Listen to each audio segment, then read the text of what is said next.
So out the magic gavel. Good morning. The Committee on Science and Technology will come to order. Pursuant to notice, the committee meets to consider the following measures. H.R. 2304, Advanced Geothermal Energy Research and Development Act of 2007, and H.R. 2313, the Marine Renewable Energy Research and Development Act of 2007. We will now proceed with the markup. I begin with a brief statement. Today, the committee will consider two bills, H.R. 2304, the Advanced Geothermal Energy Research and Development Act, introduced by Mr. McNerney, and H.R. 2313, the Marine Renewable Energy Research and Development Act, introduced by Ms. Hooley and co-sponsored by Mr. Robacher, who has had a great deal of input into this bill.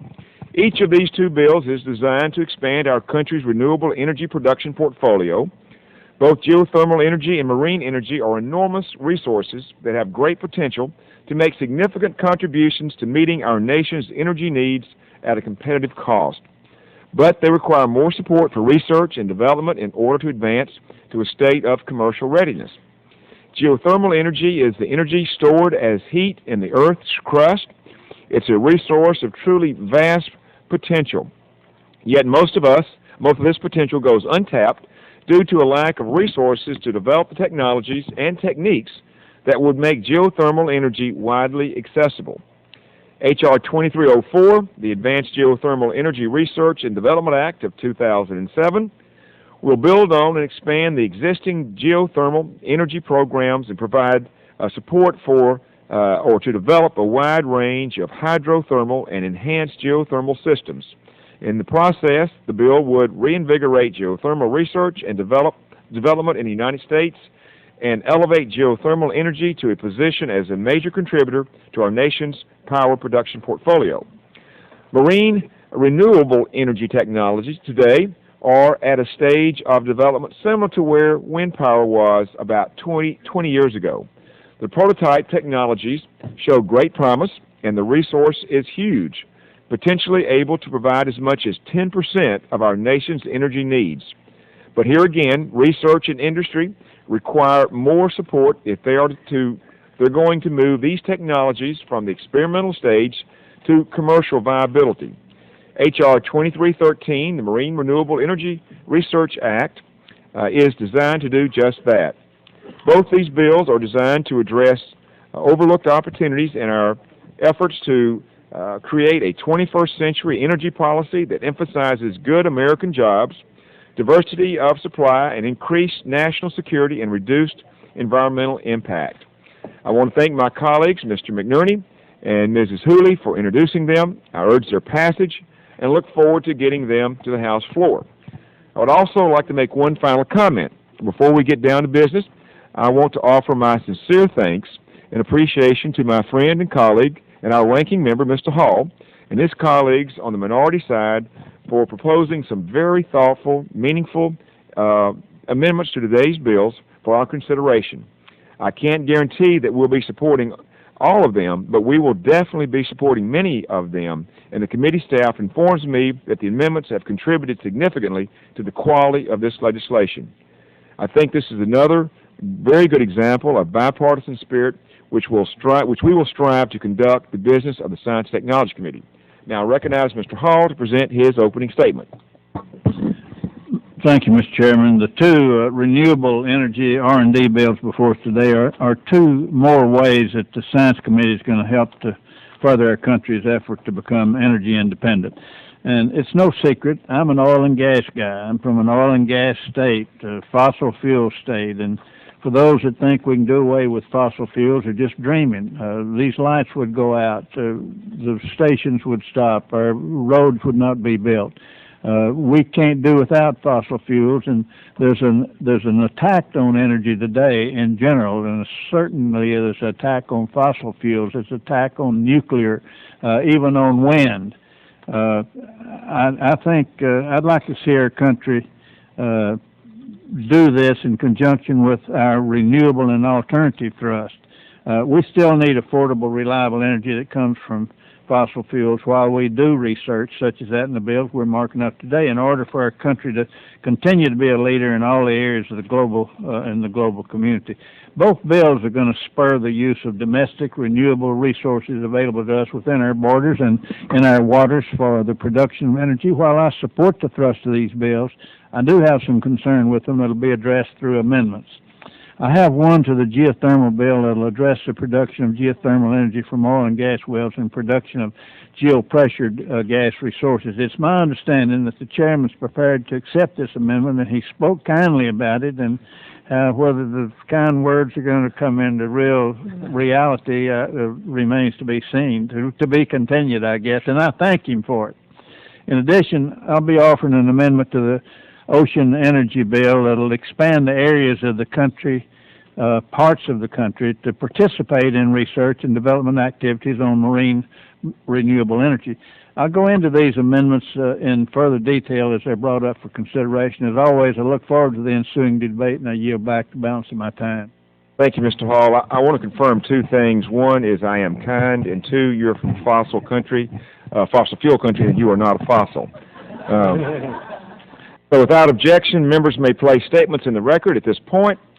We will now consider H.R. 2304, the Advanced Geothermal Energy Research and Development Act of 2007.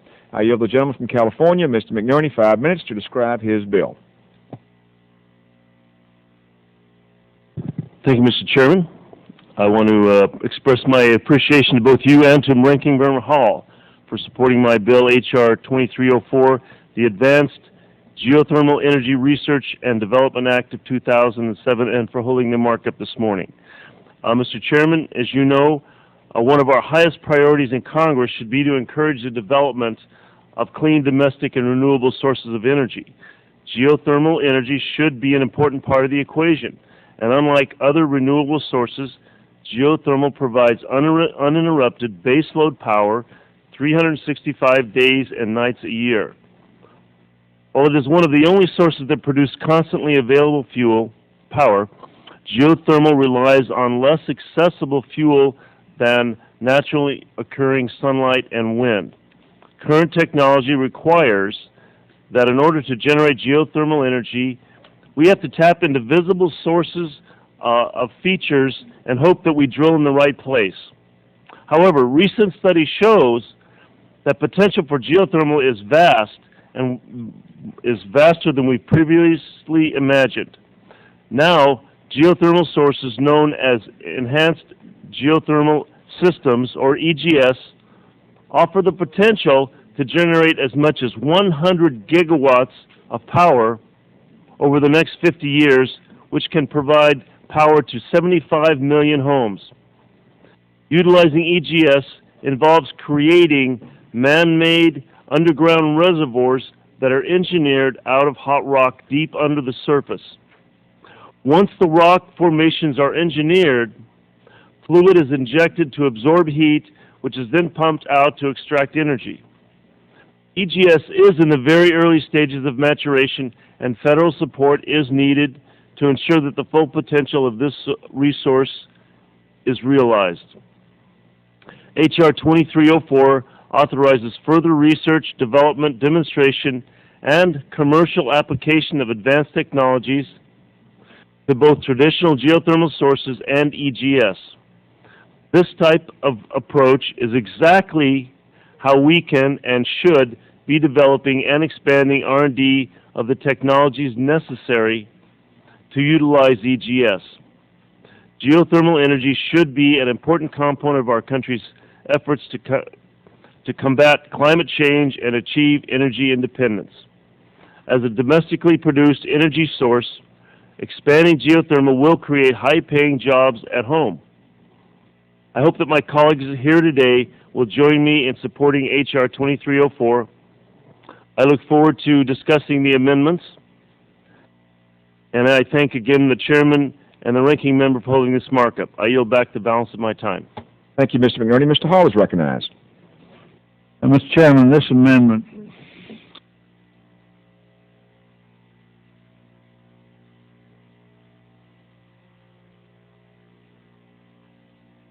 Mr. Hall tells me the bill is great. Are there similar remarks that anyone would like to make? We need to move on today, but let me just quickly say that I've seen firsthand the benefit of geothermal in Sumner County, in a place called Portland started. Now it's over a lot of the areas in my district where the schools are using geothermal. And what they're finding is that within about 3 years, they're paying for, through lower rates of energy, they're paying for putting these systems in. And then it's gravy from then on. This needs to be expanded. It's really a good program. The other thing, just again for your information, if I would be an advocate of this at home, but for your information, I've got a bill that's going through Resources Committee that will help really inventory our physical nature of our United States to determine better where are those areas where geothermal can be used, where can sequestration be used, all these sorts of things. So geothermal is something that I think we can all talk about at home. It's real and it's good. And is there anyone else that would like to speak? Ms. Woods is recognized. Thank you, Mr. Chairman, and thank you and Mr. McNerney for this great H.R. 2304 legislation. Geothermal energy, as we all know, has huge potential to supply us with clean, reliable, and renewable source of energy. And already in some parts of the country, geothermal energy is making a big contribution to meeting our energy needs. Just outside of my district, north of Santa Rosa, are some of the largest and most readily available reserves in geothermal energy in the country. The geysers, as they're called, comprise 30 square miles along the Sonoma and Lake County border and provide enough electricity to meet the energy needs of 1 million homes. Imagine. 1 million households running on electricity produced by steam that naturally occurs in the ground. What's even better for Northern California and for my district is that in order to produce more steam, the city of Santa Rosa, which is the largest city in my district, pumps treated wastewater out to the geysers to help create more steam, which then produces more electricity. It's a tremendous use of resources, and we're really proud of it in our district. It actually prevents Santa Rosa from having to put more wastewater in the Russian River, which is the water source, drinking water source for my entire district. And I mention this because in creating clean and renewable energy, we also can point out the possible geothermal connection. And I'm 100% for this legislation, and I really commend Mr. McNerney for introducing this bill. And aren't we glad he's on this committee? Thank you, Ms. Woolsey. I want you to know that Mr. Hall thought you said geezer, but I told him that wasn't the case, and so we can move along with a cordial markup here. So I ask unanimous consent that the bill is considered as read and open to amendment at any point, and that the members proceed with amendments in the order of the roster. Without objection, so ordered. The first amendment on the roster is an amendment offered by the distinguished ranking member, Mr. Hall. Are you ready to proceed with your amendment? Well, after I take my medicine, well, I'm going to watch Ben Matlock, too. Mr. Chairman, this amendment...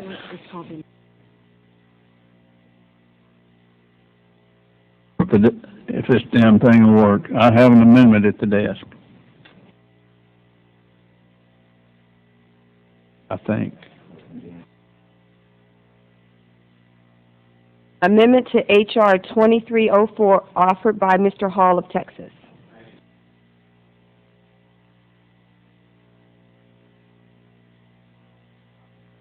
Explain the amendment.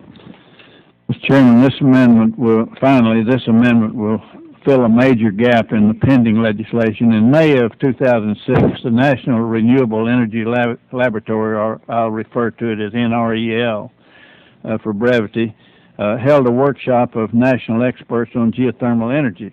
The workshop produced a report that estimates the potential of the full range of geothermal resources. Included in that estimate were two important resource categories that The pending legislation, H.R. 2304, would leave for future studies, that's oil field co-production and geopressured resources. The NREL workshop estimated that in the next 20 years, these two resources, co-production and geopress, could provide as much as 70,000 megawatts of new power, which would approach 10% of our total national electric power needs. In addition, substantial supplies of gas could be recovered from geopressured resources. This amendment proposes to establish a demonstration program to prove the feasibility of co-producing geothermal power from oil and gas fields. Based upon the work of scientists at Southern Methodist University and other research institutions, this has become an exciting new area of research into new energy production. SMU researchers have documented that large numbers of hot water and great amounts of hot water are produced and are producing by existing oil and gas wells. In 2002, Texas produced over 12 billion barrels of wastewater, often hot, as a byproduct of oil and gas extraction, and re-injected the water into the ground at a cost to the producer. In West Texas, for example, for every barrel of oil produced, nearly 100 barrels of hot water are co-produced. To the oil industry, producing hot water is at best a nuisance. It's difficult to handle, costs money to pump, and has to be re-injected at an additional cost. Considering the hot water estimates at oil and gas wells throughout the country, Texas alone could produce between 400 and 2,200 megawatts of geothermal power, assuming the average temperature produced is between 200 F and 300 Fahrenheit. While the extent of oil field co-production is still being assessed, research to date has identified numerous other states where significant hot water is produced from oil and gas wells, including California, Florida, West Virginia, Colorado, Wyoming, Montana, North Dakota, New Mexico, Oklahoma, and Utah. And for the chairman's benefit, I'm sure it's also in Tennessee. It just didn't look there. Geopressured resources, a combination of hot brine and trapped gas under high pressure, are present in several areas of the country, ranging from California and the Dakotas to Texas, Louisiana, and Alabama. The prime resource is considered to be in the area around the Gulf of Mexico, both onshore and offshore. From 1975 to 1990, the U.S. Department of Energy invested over $200 million in geothermal research in Texas and Louisiana. They built a power plant using a converted gas well in Brazoria County during 1989 and 1990. The project was successful, but after 6 months of operation, the power plant was dismantled because the low price of oil and gas at that time made geothermal energy uncompetitive. Today, gas prices are much higher than in 1990, and we're now increasingly importing gas from overseas. The high cost is a burden on the economy, and the prospect of becoming dependent upon OPEC for major parts of our natural gas supplies has obvious national security implications. Yet, in the geopressured resources of the Gulf and elsewhere, we have enormous untapped energy potential. Estimates of recoverable gas from these resources range from 150 TCF to 5,000. That's 5,000 trillion cubic feet. This U.S. consumed 22.4 TCF of gas in 2002. The geopressured resources hold between 7 and 225 years supply of gas for the entire U.S. at 2002 levels of demand. To put the geopressured resource potential into another perspective, when DOE was actively examining the geopressured geothermal resource in the 1980s, a leading researcher estimated that for the northern Gulf of Mexico, the recoverable resource could exceed 1,000 TCF of gas.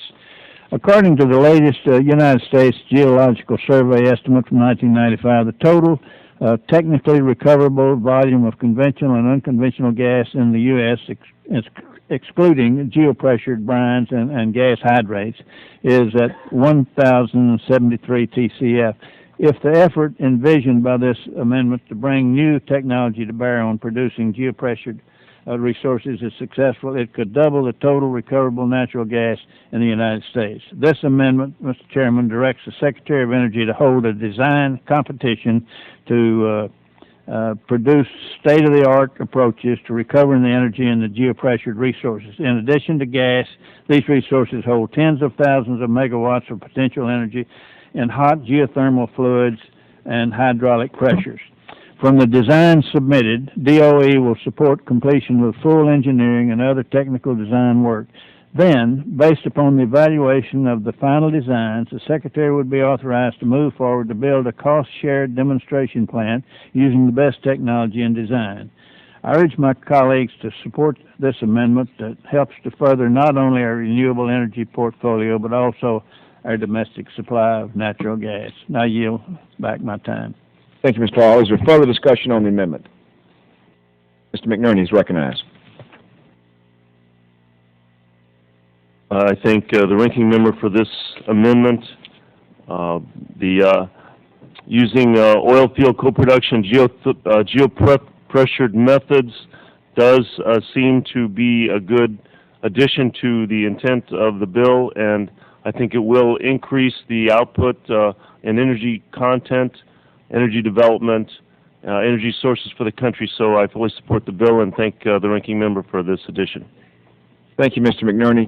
Let me just quickly conclude by saying this started off as a good bill. It has been well vetted, and it's a better bill because it took an oil and gas man to show us a fossil fuel man to really to show us a new way to look at this. And again, this is a better bill for vetting this, and we thank you for it. And if there are no other... Would you like another reading of my opening statement? I'll take it to bed with me, thank you. Mr. Chairman, if you yield, did you refer to him as a fossil man? Is that what I thought? Well, we were trying to determine that earlier today, but we decided it was fossil fuel, not fossil man. There's no further discussion. The vote occurs on the amendment. All in favor say aye. Aye. Opposed, no. The ayes have it. The amendment is agreed to. The next three amendments on the roster are offered by the gentleman from Maryland, Mr. Bartlett. The chair supports all these amendments, and in the interest of time, I ask unanimous consent to consider these amendments in block. Without objection, so ordered. The gentleman is recognized for 5 minutes to explain his amendment. Thank you, Mr. Chairman. I want to thank the members and staff on both sides of the aisle for helping me work through these three simple, common sense amendments. The first one, Amendment 2, simply replaces study with reports to make sure that the information is disseminated. The second one is a clarifying amendment which changes geopower to geopowering America. The third amendment, Amendment 4, is a very common sense amendment. Obviously, we will not be able to access geothermal energy without some insult to the environment. This amendment simply says that you must weigh that hopefully minimal impact on the environment with the enormous positive environmental effects of producing energy that produces no greenhouse gases. These are three very simple common sense amendments, and I want to thank the majority very much for working with us. Is there further discussion on these three amendments? If no, we say thank you to Mr. Bartlett for the additions, and the vote occurs on the amendments. All in favor say aye. Aye. Those opposed say no. The ayes have it. The amendment is agreed to. The fifth amendment on the roster, and it's really the fifth and sixth, is from the gentleman from Texas, Mr. McCall. And I'll also ask unanimous consent if it's to his satisfaction that these two amendments be taken on block and he'll be allowed to describe them. Thank you, Mr. Chairman, and I'll be very brief given the late night we had last night and the time constraints. I appreciate the opportunity to offer these two amendments. The first really requires amendment Section 7 to require the Secretary to coordinate with the other DOE R&D programs that focus on drilling and related activities. Yeah, should. It's good government and cost efficient. And then, of course, the second, Amendment 6, amends Section 6 by adding laser-based drilling technology to the EGS program. And with that, Mr. Chairman, I'll yield back my time. Thank you. And the clerk will please report this amendment and the prior amendment. Prior amendment? Well, just number 5 and 6. Amendments to H.R. 2304 offered by Mr. McCall. I ask unanimous consent they be dispensed with the reading without objection, so ordered. The gentleman has explained his amendments. Is there any comment on the amendments? If not, all those in favor of the amendment say aye. Aye. Those opposed, no. The ayes have it. The amendment is agreed to. All right, let's see. The seventh amendment on the roster is offered by the gentlelady from Illinois, Ms. Biggert. Are you ready to proceed with your amendment? I have an amendment at the desk. The clerk will report the amendment.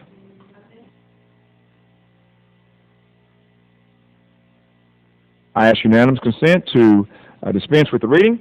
Without objection, so ordered. The gentlelady is recognized for 5 minutes to explain her amendment. Thank you, Mr. Chairman. In 2000, the distinguished Senate Majority Leader, Harry Reid, joined the Department of Energy in launching a new technology transfer outreach initiative called Geopowering the West, or GPW. The purpose of the GPW program is to use public-private partnerships to bring geothermal heat and power to millions of homes and businesses throughout technology transfer and technical assistance. In partnership with states and local agencies, utilities, universities, geothermal developers, consumer and environmental groups, the GPW complements the Department of Energy's research and development programs by helping get geothermal energy technologies out of the lab and into the marketplace. And by all accounts, this program has been successful, which is why the bill before us today would expand the program to encompass not just the western states, but the entire United States, and rename the program Geopowering America, or GPA. And there was a change at the subcommittee to add Section 9. But this bill also duplicates much of the good this proven program is doing with the creation of two geothermal tech transfer centers, one east and one west of the Mississippi River. And that's why my amendment would strike the section of the bill creating these two centers and make the Geopowering America program explicitly responsible for performing exactly the same tech transfer and technical assistance functions the centers were supposed to do. Existing for 7 years now, the GPW program already serves as a link between DOE's geothermal research programs and industry, as well as others interested in geothermal energy. Using the information that GPW program managers have collected and disseminated over the course of the last 7 years, the DOE can quickly and effectively transform the Geopowering America program into a true information clearinghouse for the geothermal energy industry. Therefore, the department won't waste a lot of time, energy, or money bringing two new centers online. And finally, by using the existing GPW structure, DOE will be able to engage more than just two universities in tech transfer activities relating to the geothermal energy. In addition to engaging numerous universities all over the country, the GPA program could partner with states, cities, utilities, developers, entrepreneurs, and businesses, large and small, to facilitate the development and use of geothermal energy. So rather than create a new, let's expand and build on a tried and tested program that works. I hope my colleagues see the value of this approach and will support my amendment. Yield back the balance of my time. Thank you, Ms. Bigger. I understand the gentlelady's concerns, but her amendment, at least in my opinion, is not a good substitute for the university-centered program in this bill. First, the existing Geopowering the West program, which the gentlelady proposes to task with the scientific data collection, among other activities, has a different and more narrow mission than the intended centers. We don't want to try to fit a square peg into a round hole. In addition, during the hearings we heard on H.R. 2304, there was discussion about developing the next generation of scientists, engineers, and technicians specializing in geothermal technologies. Dr. Jeff Tester, the lead author of the MIT report on the future of geothermal energy, stated in his testimony that the prospects for geothermal development would be enhanced by connecting the National Research and Development and Demonstration Program to education in science and engineering at the college and university level, and as well as professional levels. Making universities a key component of the geothermal helps fulfill this goal and helps to ensure that we have an educated workforce to understand and deploy geothermal technologies. Finally, rather than tasking the federal government with reinventing the wheel, as the gentlelady suggests in her amendment, the bill seeks to capitalize on long-standing geothermal research, data collection, and tech transfer expertise at universities around the country. For example, Southern Methodist University in Texas, the University of Utah, Boise State University, MIT, the Oregon Institute for Technology, the University of Oklahoma, and several universities in the University of California system. For these reasons, I do not support the gentlelady's amendment. However, if the gentlelady would like to withdraw her amendment, I would be willing to continue to work to address her concerns.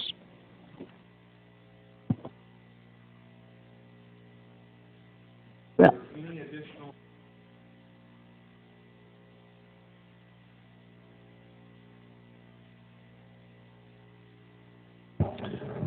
Mr. Chairman, I'd like to strike the last word.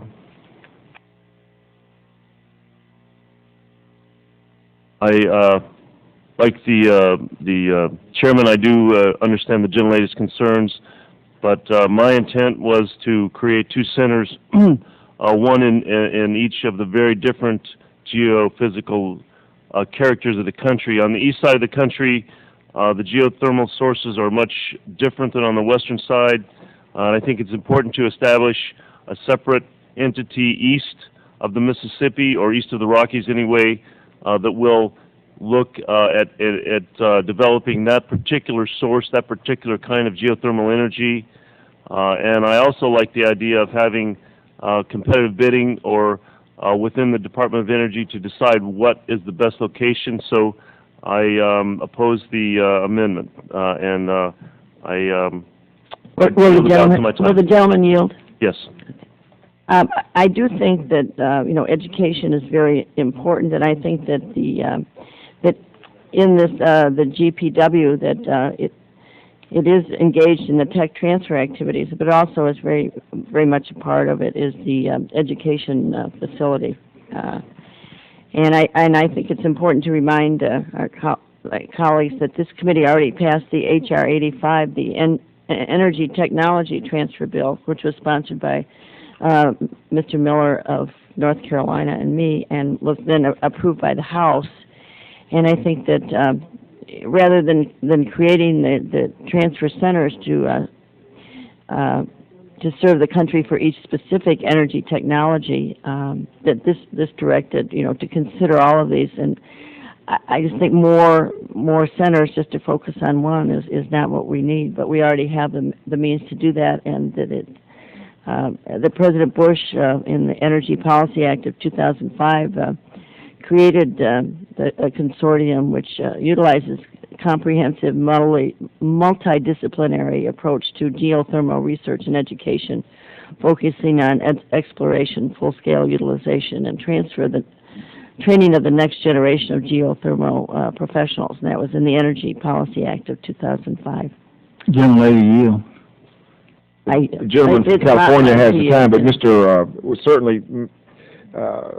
Hall's recognized for 5 minutes on his own. Yeah, I just want to say that I totally agree with the author of this, and we support it on this side. And if she decides not to proceed with it or to withdraw it, we certainly want to be part of working toward something that's favorable and acceptable to the author. But we, on this side of the docket, urge the passage of this amendment.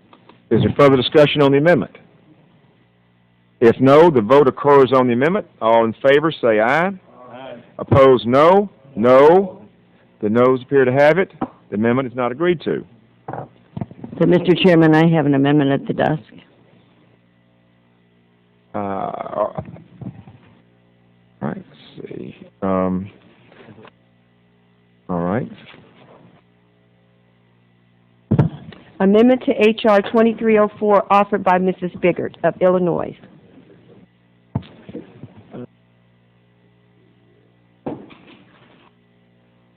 Okay. All right, I ask unanimous consent to dispense with the reading. Without objection, so ordered. The gentlelady is recognized for 5 minutes to describe her amendment. Thank you, Mr. Chairman. This amendment addresses an issue that I raised during the subcommittee markup about Section 8 of the bill, which creates two new geothermal tech transfer centers, one east and one west of the Mississippi River. I'm concerned that by using the Mississippi River as the dividing line, this section of the bill splits the Midwest in an awkward way. According to the Illinois State Geological Survey, the geology of the Great Plains between the Mississippi River and the Rocky Mountains is more like the geology of the Midwest than the geology of the Rocky Mountains. And while there are few, if any, hydrothermal resources in the Great Plains or the Midwest, this region is home to unconventional geothermal energy resources that could be tapped using enhanced geothermal systems. That's why I believe that any university east of the Rocky Mountains rather than east of the Mississippi should be eligible to compete to host the enhanced geothermal system center that this bill would establish. And that's what my amendment would do. Schools in North and South Dakota, Minnesota, Nebraska, Iowa, Kansas, Missouri, Oklahoma, Arkansas, and Texas that would otherwise have no chance of I think, landing the hypothermal tech transfer center would have a real chance to host the enhanced geothermal system tech transfer center if my amendment passes.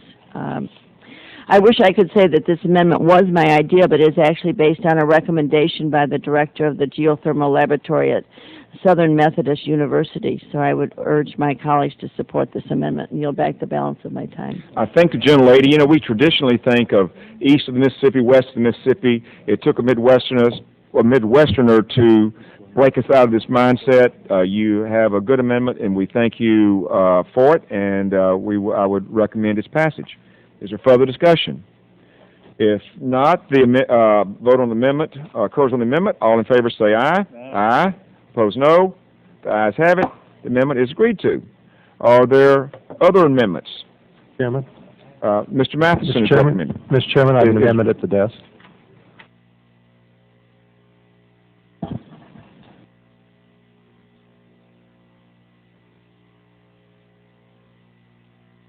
Okay. Mr. Matheson is recognized. Were we going to have the reading, dispense with the reading of the amendment, or? The minority has not had adequate time to see the amendment, and so it will not be read. And let me just give about 30 seconds, and I'll yield back to the chairman. Amendment that has to do with recognizing the importance of the Intermountain West Geothermal Consortium. It was initially authorized in the Energy Policy Act of 2005. It's focused on providing science and technology to discover and develop new geothermal resources in the Intermountain West. My amendment would simply authorize $5 million annually through 2012 for this consortium. I'll yield to the chairman. Thank you, Mr. Matheson. Let me just put things in context here. Mr. Matheson and his staff have put together what appears to be a good amendment and a good faith amendment, but like all of us, it sometimes takes things to get them together. We did not receive this until just a few moments ago. The minority has not had a time to fully vet it, and I think, in fairness to a good process that has made a good bill today, and I appreciate you getting it on the table. We're going to now vet it, and I hope that this will be a part of the manager's amendment when it comes to the floor at a later date. I appreciate that, and Mr. Chairman, with that understanding, I'm happy to withdraw the amendment. Thank you, Mr. Matheson. Are there other amendments? If not, the vote is on the bill. H.R. 2304 is amended. All those... Mr. Chairman, I believe I have an amendment. Who seeks recognition? Oh, excuse me. I believe I have an amendment on the desk, Mr. I Chairman. think it's on the next bill. I stand corrected, Mr. Chairman. My apologies. Okay, that's all right. Try again. Is there anyone else? Okay. If there are no further amendments, then all those in favor of 2304 say aye. Aye. All those opposed say no. In the opinion of the chairs, the ayes have it. I recognize Mr. Hall to offer a motion. Mr. Chairman, I move that the committee favorably report H.R. 2304 as amended to the House with a recommendation that the bill as amended do pass. Furthermore, I move that the staff be instructed to prepare the legislative report, make necessary technical and conforming changes, and that the chairman take all necessary steps to bring the bill before the House for consideration. Yield back. The question is on the motion to report the bill favorably. Those in favor of the motion will signify by saying aye. Aye. Opposed, no.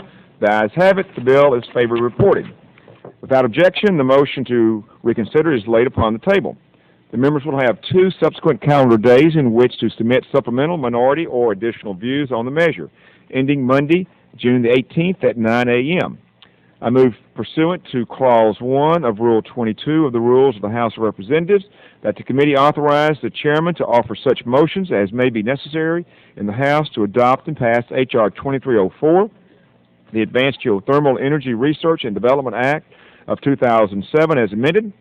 Without objection, so ordered.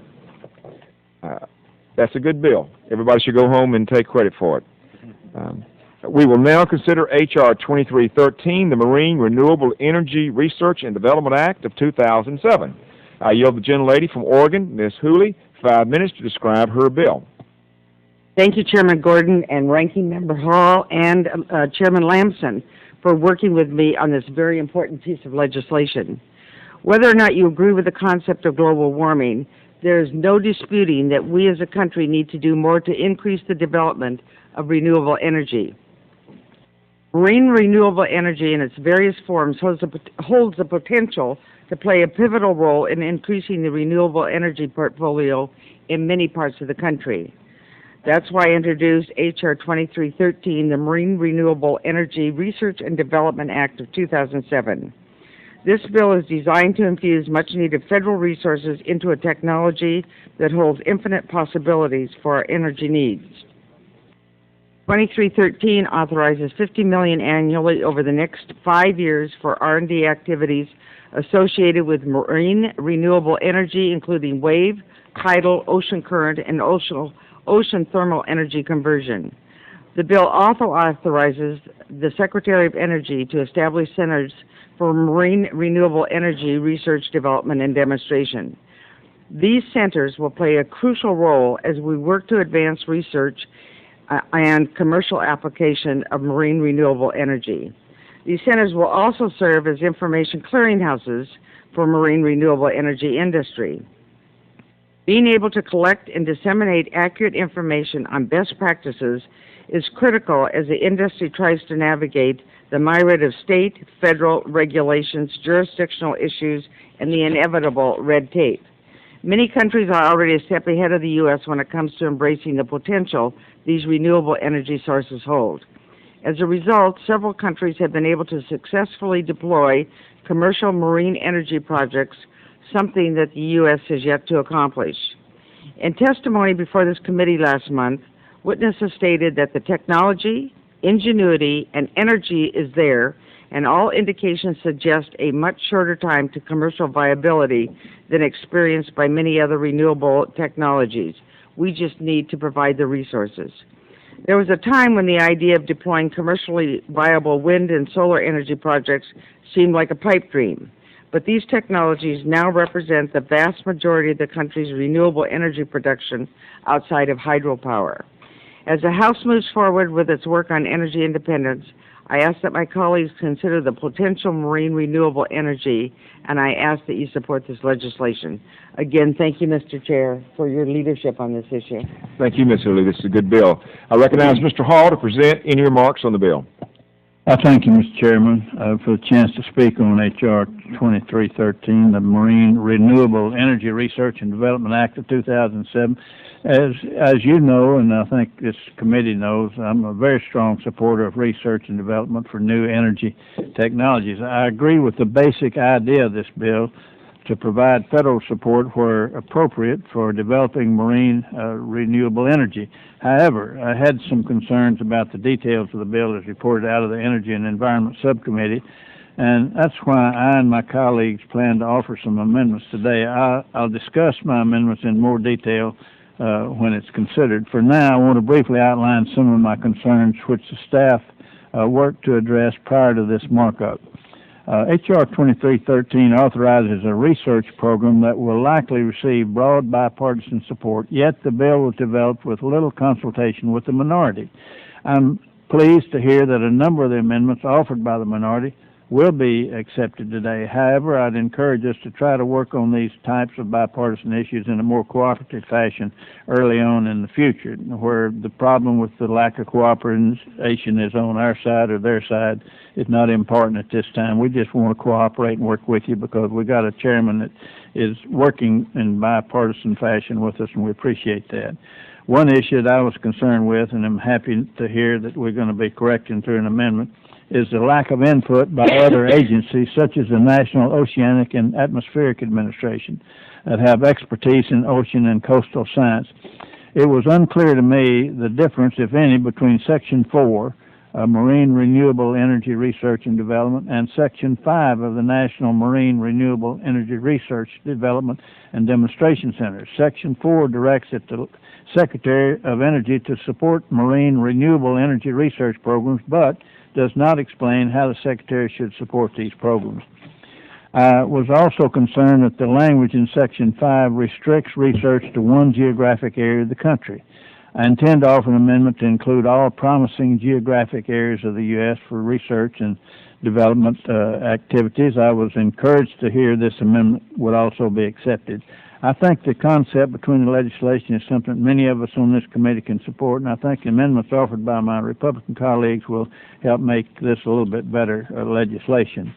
I have a question for Ms. Hooley or for council, and it may take both of you to answer it, and I'll give plenty of time for you to give me a good answer. And Ms. Hooley, I may be your best friend here because I'm going to offer up something that, in all likelihood, you can outvote me, and it'll really make you look like you're really standing up for the people that sent you here, which you are.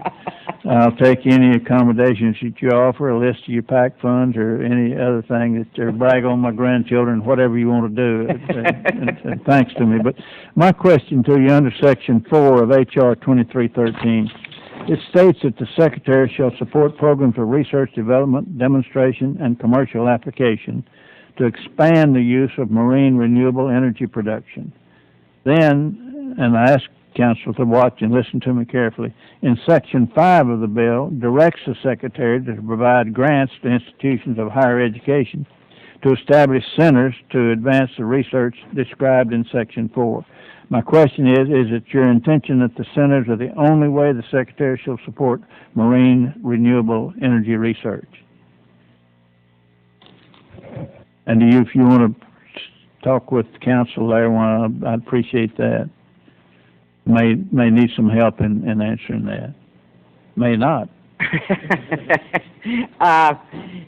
What we're looking for is a coordination with all of the different agencies, and I think I have an amendment, and I know with some of the amendments from the people on your side that this will be spread out. I mean, the only way we're going to make this viable is that everyone cooperate with everyone else, and so that's my intention.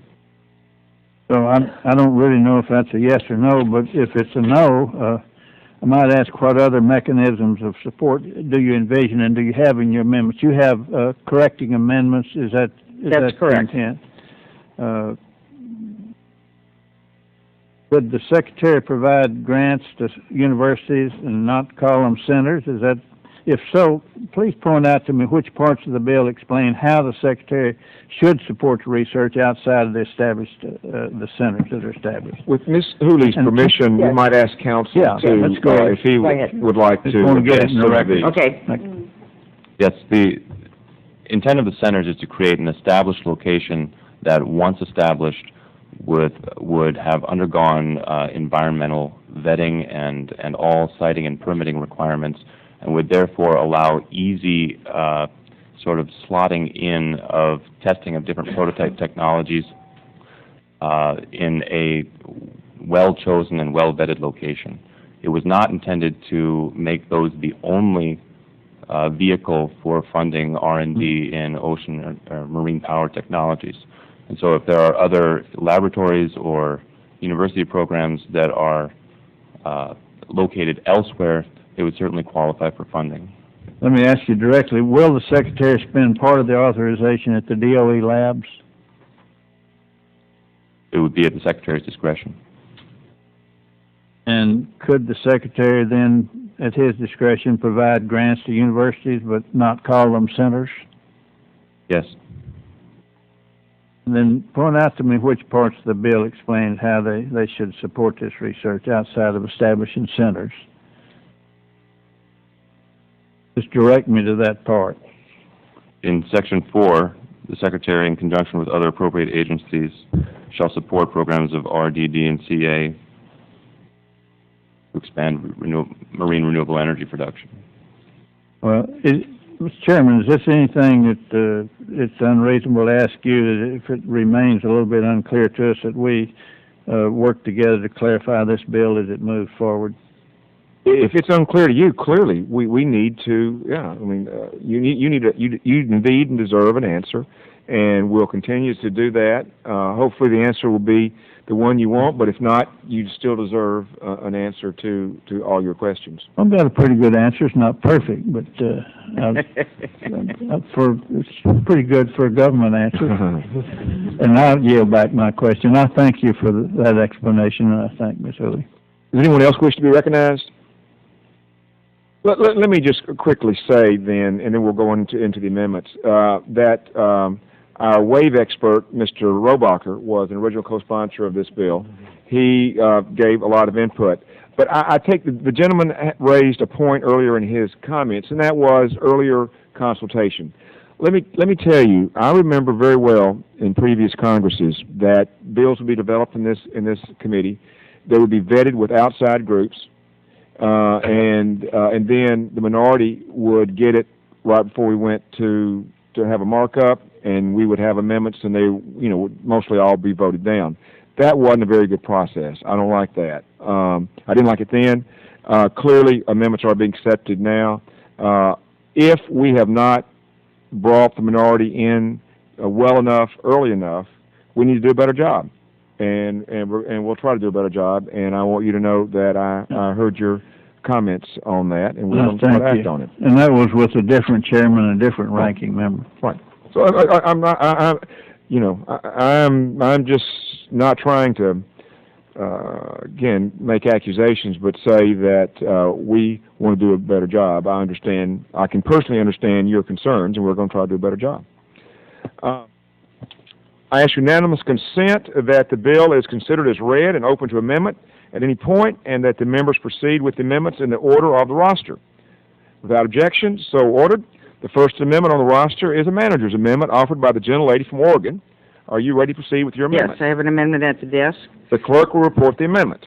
Amendment to H.R. 2313, offered by Ms. Hooley of Oregon. I ask unanimous consent to dispense with the reading. Without objection, so ordered.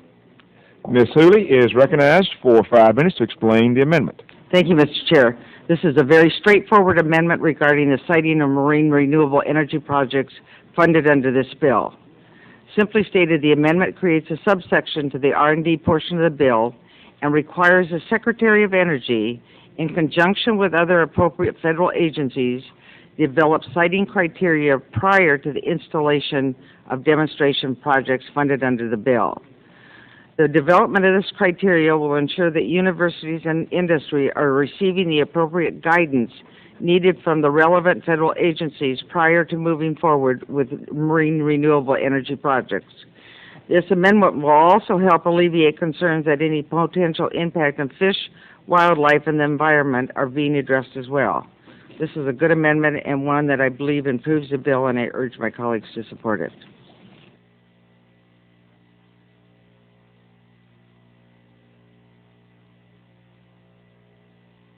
Aye. Opposed, no.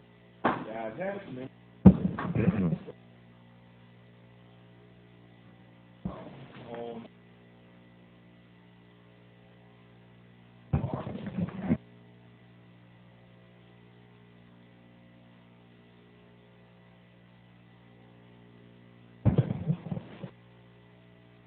Yes, sir. Thank you. Amendment to H.R. 2313, offered by Mr. Mario Diaz-Bolart of Florida.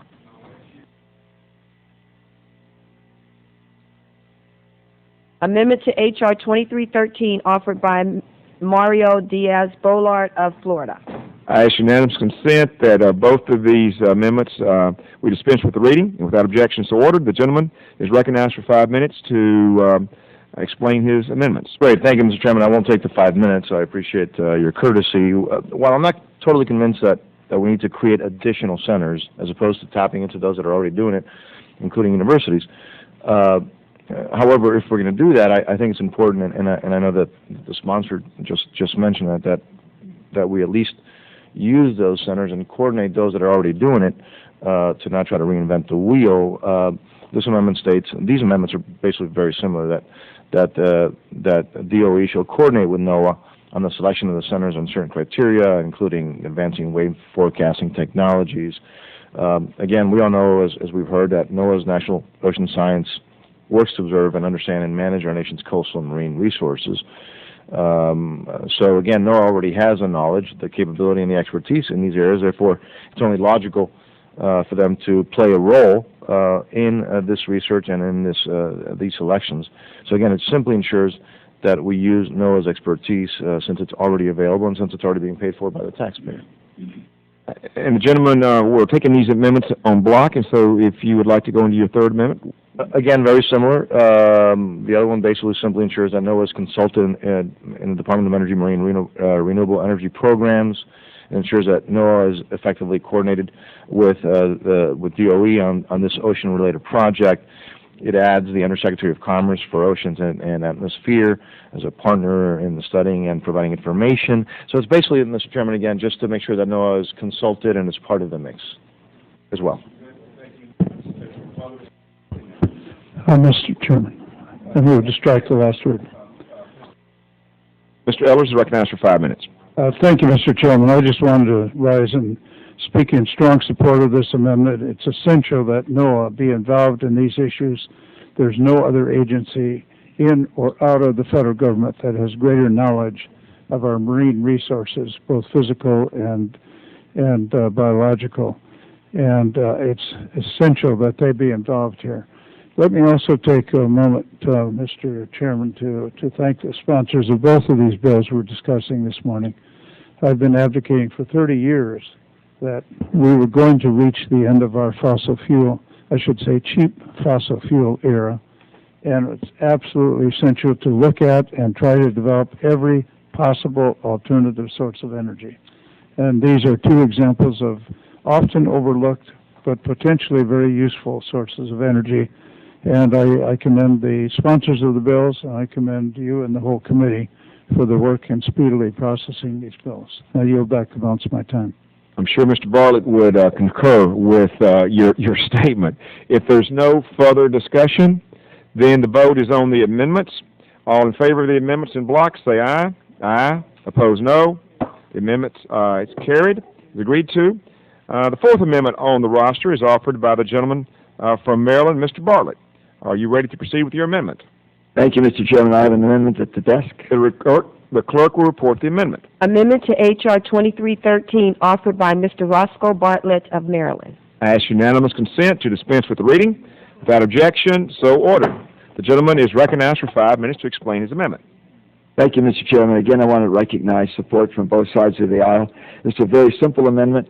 If we're going to be doing development of energy from marine renewable sources, clearly the development of corrosion-resistant materials may be very essential in those developments. It's a very unique and corrosive environment.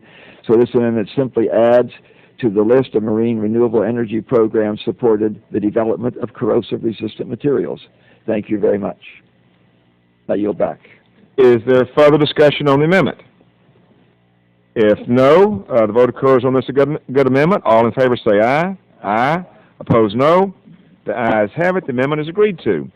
The fifth amendment on the roster is offered by the gentleman from Texas. Are you ready to proceed with your amendment?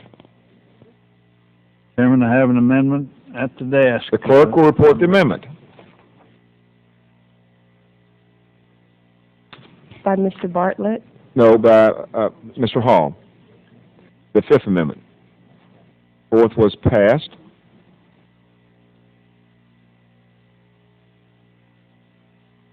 Amendment to H.R. 2313 offered by Mr. Hall of Texas. I ask unanimous consent to dispense with the reading. Without objection, so ordered. The gentleman is recognized for 5 minutes to explain his amendment. Mr. Chairman, this amendment would change the bill to ensure the resources authorized under the bill are dedicated to the research and development activities that have the most potential for payoff in terms of developing alternative sources of energy. The bill is currently drafted restricts the research and development activities to certain parts of the country. Establishing a center in only part of the country disregards the benefits which could be gained by research in other geographical locations. My amendment would simply replace this approach with a more equitable approach that allows the Secretary to dedicate resources to any research and development programs he believes will yield the best opportunities for new energy sources, regardless of which area of the country the site of the research is in.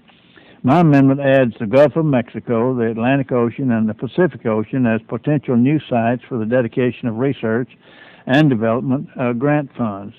It also adds additional criteria for the Secretary to consider in choosing sites for research and development to ensure that the funds are used for research with the most potential for developing alternative sources of energy utilizing marine resources. We think that makes good common sense.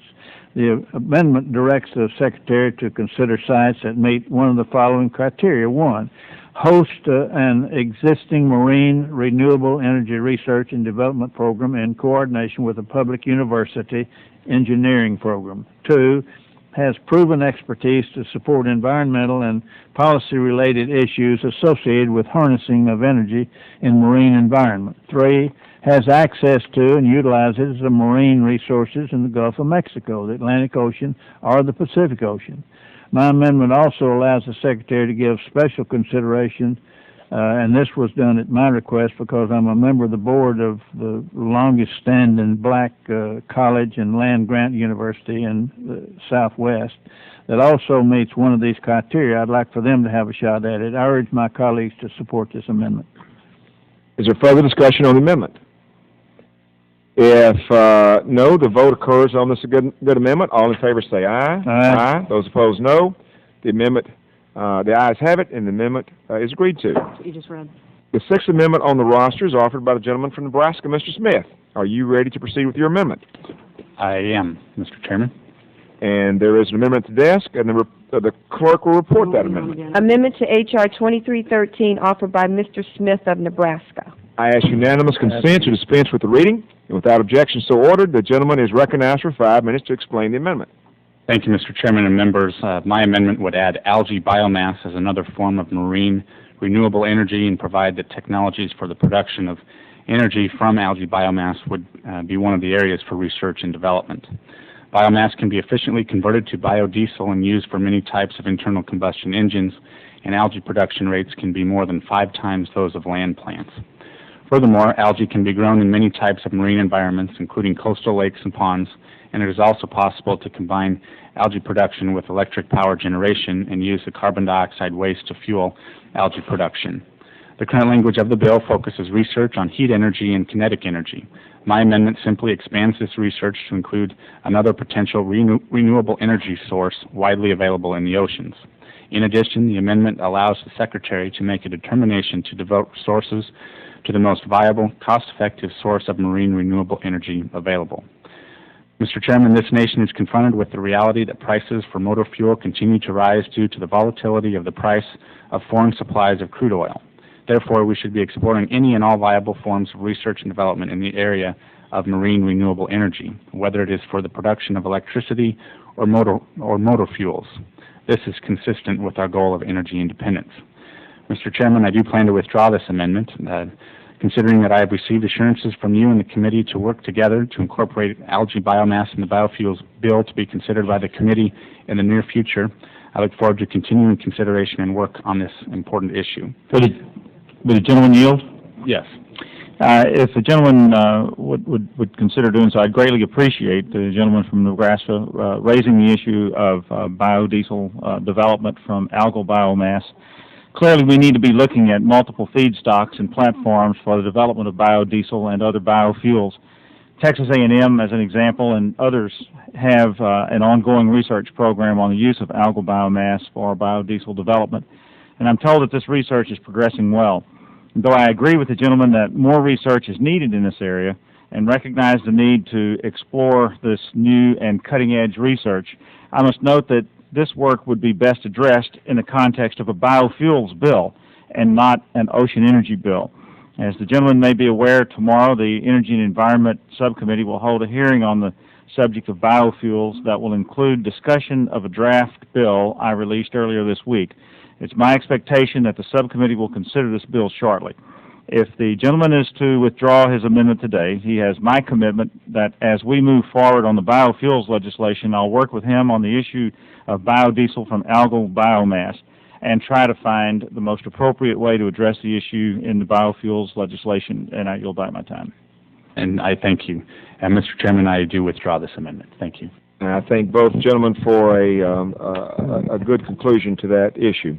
The Seventh Amendment on the roster is offered by the gentleman from Georgia, Mr. Gingrey. Are you ready to proceed with your amendment? I am, Mr. Chairman. And you have an amendment at the desk, and the clerk will report the amendment. Amendment to H.R. 2313 offered by Mr. Gingrey of Georgia. I ask unanimous consent to dispense with the reading. Without objection, so ordered. The gentleman is recognized for 5 minutes to explain his amendment. Mr. Chairman, thank you. And first of all, let me just say that I think this is a great bill, H.R. 2313. The gentle lady from Oregon, Ms. Hooley, and I commend her on bringing this to the full committee. My amendment, Mr. Chairman, and I hope that it will be acted favorably upon, basically is concern for fiscal management and restraint and not duplication. And basically, if you look at the Energy Policy Act of 2005, here's what I'm referring to. And this is what it says in one of the sections of EPAC of 2005. The Secretary shall conduct research, development, demonstration, and commercial application programs for energy, ocean energy, including wave energy. This language is actually found in Subtitle C of the Energy Policy Act of 2005. So basically, does this mean in the bill that we're discussing today that the Secretary has to decide between two competing sections of two different bills? So basically, this amendment says that you can't spend money at the same time on both programs. So, Mr. Chairman, that in essence is the amendment that I'm submitting, and I'm ask for favorable consideration. And I yield back. Thank you, Dr. Gingrey. Is there further discussion on the amendment? Mr. Chairman? Yes, Dr. Bartlett. I would just like Is Dr. Bartlett recognized for 5 minutes? Thank you. I would just like some clarification. In a former life, I was a basic researcher, and I very frequently applied for money through grants and contracts from different government organizations to do work on the same general area. And the clarification I would like is this to prohibit people from getting duplicate funding to do exactly the same thing? I hope that it wouldn't prohibit them from getting funding from these two different sources to amplify what they're doing. Well, in response, if the gentleman will yield, in response to Dr. Bartlett, it's just to keep them from spending the same dollars on the exact same research. I think this is an excellent bill, as I said at the outset of my remarks. But the section in EPAC, the Energy Policy Act of 2005, essentially allows the same funding, and it just simply says that we're not going to, in amending this bill, we're not going to allow duplication of that. I don't know exactly what the gentleman objects to in regard to that, but certainly I would hope that he would be in favor of non-duplication and wasteful spending and have overlapping programs, which it seems to me is a very inefficient way to spend the taxpayers' dollars. Reclaiming my time, I certainly am opposed to having overlapping programs and spending, getting money twice for doing exactly the same thing. I hope that the language in the amendment does not prohibit a person who's getting money under the EPAC authorization from getting money from additional sources, because very frequently researchers go to several different sources to get monies to carry out their research and development program. If the gentleman will yield. And I don't think that it does that, Dr. Bartlett, and of course I'll be perfectly willing to defer to counsel in regard to interpretation of that amendment if it's necessary, but I clearly do not think that it does that. So thank you very much for that clarification. Dr. Gingrey, to Dr. Gingrey and Dr. Bartlett, what I would suggest, the majority tried to vet that amendment, feels like it's a good amendment, and agreed to accept it, vote for it. So I do not want to, I feel bound by that.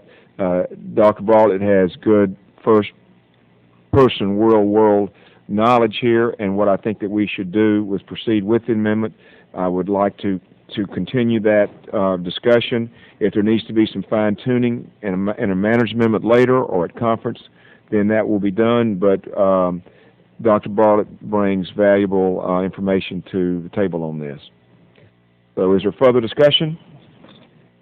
If not, then the vote will occur on the amendment. All in favor say aye. Aye. Those opposed, no.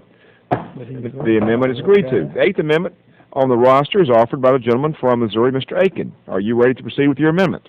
Thank you, Mr. Chairman. Yes, and I would likewise compliment you and Ms. Hooley on the bill and on your objectives. And you have an amendment at the desk? I do have an amendment at the desk. And the clerk will report that amendment. Number 8. Amendment to H.R. 2313, offered by Mr. Aiken. I ask unanimous consent to dispense with the reading. Without objection, so ordered. The gentleman is recognized for 5 minutes to explain his amendment. Thanks for your help. Thank you, Mr. Chairman. This is one of those things that is so common sense. I would think that most people that would apply for a grant would do this naturally anyway, but it simply says that when you make the application for the grant, that you need to explain why federal support's necessary and give evidence that if the federal support weren't there, that then the project would not receive funding. The point of this is if private people are already funding something, we could get a little bit more squeal out of our nickel federally if we put it into places where there's a project that will not be funded. So this simply just says you got to make a justification for why we need to have the federal funding, because if the federal funding weren't there, then the project wouldn't be funded. So I think it's kind of a common sense thing, but I was offered as a friendly suggestion and improvement to the bill, Mr. Chairman. Is there further discussion on the amendment? If no, the vote occurs on this a good amendment. All in favor say aye. Aye. Those opposed, no. The ayes have it, and the amendment is agreed to. Are there any further amendments? If not, then the vote is on the bill, H.R. 2313 as amended. All those in favor will say aye. Aye. All those opposed, no. In the opinion of the chair, the ayes have it. We have a little bit more to do, but let me just say before we start losing people, thank you for your attendance today. I know that it sometimes sounds a little bit mechanical once we get here, but the reason for that is that there has been a lot of consultation. Things have been worked out, and as I say, we have made a better bill better. Our friend from the Midwest makes us realize that there is a Midwest and not just an east and west of the Mississippi. Mr. Hall has brought to us an oil and gas view, and I thank all of you for being here. And let me also, this is, I think this is the 22nd, we've passed 23 bills out. All 23 have been bipartisan. 22, I hope, if this one holds up, will be unanimous today.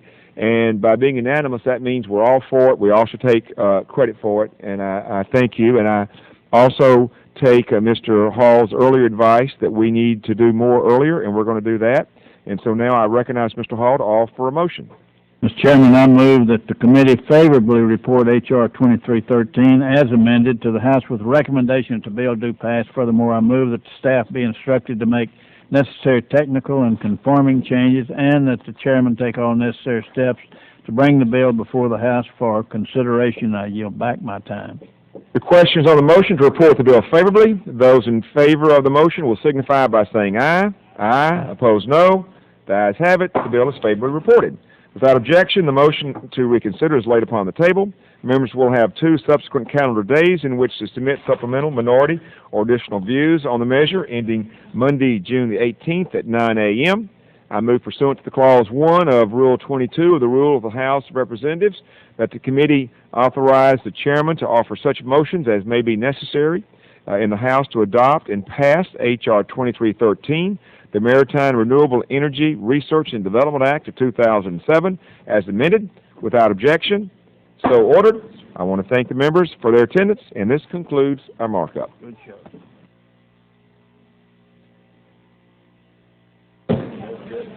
All right. Thank you all. Okay.